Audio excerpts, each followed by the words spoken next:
ఈ ప్రజాస్వామ్యంలో ఈ అప్రజాస్వామికంగా జరిగిన ఈ ఎన్నికలు దాని గురించి మనం అనుకోవాల్సిన అవసరం లేదు. మొన్న జరిగిన 11వ తారీఖు అందరూ చూశారు, ప్రతి ఒక్కళ్ళు ఏం జరిగిందో అందరికీ తెలిసి చెప్పాల్సిన అవసరం లేదు. రిగ్గింగ్లు, రౌడీజాలు అదే పైకి వచ్చింది, అదే గెలిచింది. అది ఒక మహిళ మీద. అది ఎంతవరకు న్యాయమో మీరే ఆలోచించాలి, ప్రజలు కూడా ఆలోచించుకోవాలి. అంత భయపెట్టి భయాందోళనకు గురి చేసినా కూడా ఒక్కొక్కరు భయపడతారు, ఒక్కొక్కళ్ళు ధైర్యంగా ఉన్నారు. వాళ్ళు కూడా మనం అనే పని లేదు, వాళ్ళ ఇబ్బందులు వాళ్ళకు ఉంటాయి, వాళ్ళ సమస్యలు వాళ్ళకు ఉంటాయి, తర్వాత ఏంటనేది. కానీ ఇదైతే చెప్పడానికి రానిది, చెప్పనలవి కానిది, అనుకోవడానికి కూడా సిగ్గుగా ఉన్నది. ఇది ఒక మహిళ మీద ఇలా చేయడం, ఎంతమంది వచ్చి ఇంత చేయాల్సిన అవసరం లేదు. ఇంతకుముందు లాస్ట్ ఎలక్షన్ ఎలా జరిగింది, ఈ బై ఎలక్షన్ ఎలా జరిగింది, అన్ని చోట్ల జరిగిన బై ఎలక్షన్స్ ఎలా జరిగినాయి, ఒక రౌడీ రాజ్యంతో జరిగింది ఇది. మీరు అందరు చూసారు కదా, ఇంకా చెప్పాల్సిన పనే ఉంది. ఈ రౌడీజం చూస్తున్నారు కదా, 3 months నుంచి 4 months నుంచి చూస్తూనే ఉన్నారు. మాట్లాడితే అమ్మాయి మాట్లాడింది అంటారు, నవ్వితే నవ్వింది అంటారు, గట్టిగా మాట్లాడితే ఇవాళ ఎందుకు గట్టిగా మాట్లాడింది అంటారు. మనం రౌడీజం మాత్రం రోజు చేయొచ్చు. ఒక కార్యకర్తకి అండగా ఉండాలి కదా. మరి అందరి కార్యకర్తలకి భయపెట్టిన వాళ్ళ దగ్గరికి వెళ్ళి ధైర్యం చెప్పి అండగా నిలబడి కార్యకర్తల కోసం మాట్లాడిన దాన్ని కూడా తప్పుగా తీసుకున్నారు, దాన్ని కూడా భూతద్దంలో చూపించారు. ఒక మహిళని ఇలా చేయడం ఫస్ట్ టైం మీరు చూస్తున్నారుగా, ఒక మహిళ మీద ఇలా చేయటం. దీన్ని గెలుపండ్రు.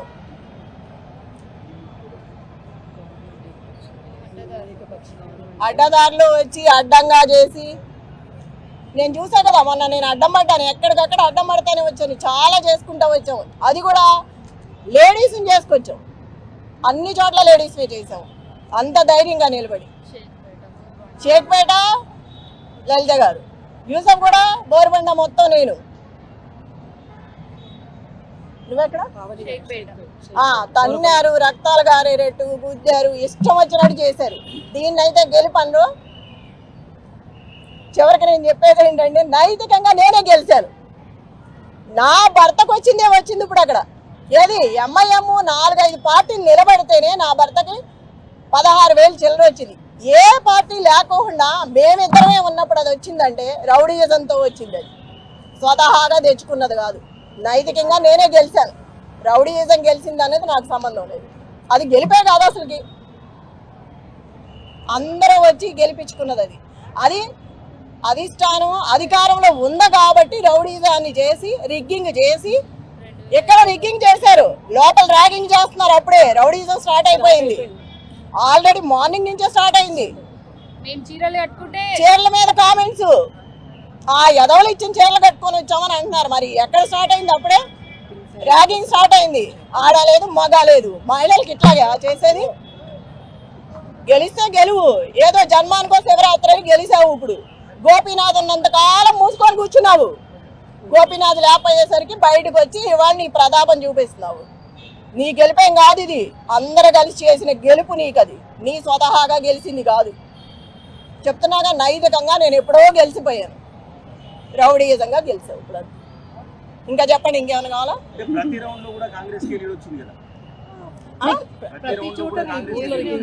బూతుల రిగ్గింగ్ ప్రతి చోట తన్నడము గుద్దడమే కదా. మరి అందుకే కదా నేను అంతా ఓపెన్ అయ్యి వాళ్ళకి సపోర్ట్ ఇచ్చి మాట్లాడింది. ఎప్పుడు మాట్లాడింది, దాన్ని ఎందుకు మాట్లాడా? వాళ్ళు పడే బాధ చూడలేక నేను బయటకు వచ్చి మాట్లాడగలిగాను. దాన్ని కూడా తప్పుగా పెట్టారు. ఉంటది, ఒక ఇంట్లో మనిషి చచ్చిపోయినప్పుడు బాధ ఉంటది. దాన్ని అడ్డం పెట్టుకుని ప్రతిసారి కథలు చెప్పుకుంటే పోతే ఎట్లాగా?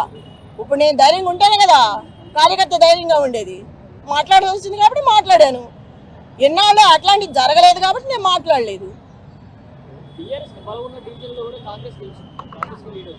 ఎందుకయ్యా అర్థం కావట్లేదా? రౌడీజంతో వచ్చామని ఇప్పుడు వరకు చెప్పుకున్నది అదే.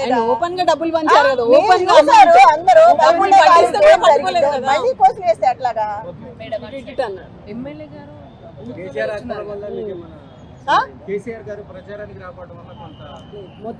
అట్లా ఏమీ లేదు. రేవంత్ రెడ్డి గారు ఎన్నిసార్లు వచ్చారు? కేటీఆర్ గారు ప్రతి రోడ్ షోలో ఉన్నారు. కేటీఆర్ గారు ప్రతి రోడ్ షోలో ఉన్నారు అట్లా అనుకుంటే ఇది కంప్లీట్ గా రిగ్గింగ్ వల్ల డబ్బులు కంప్లీట్ గా రిగ్గింగ్ రాజ్యం, రౌడీ రాజ్యం, మొత్తం గోండాల రాజ్యం. ఇంకా చెప్పేది ఏముంది, అంతా మీరు చూస్తాం. మళ్ళీ అట్లా క్వశ్చన్ చేస్తే అట్లాగా అన్ని తెలిసిన వాళ్ళు మీరు కూడా మహిళను ప్రశ్నిస్తారా జరిగిందంతా చూసి?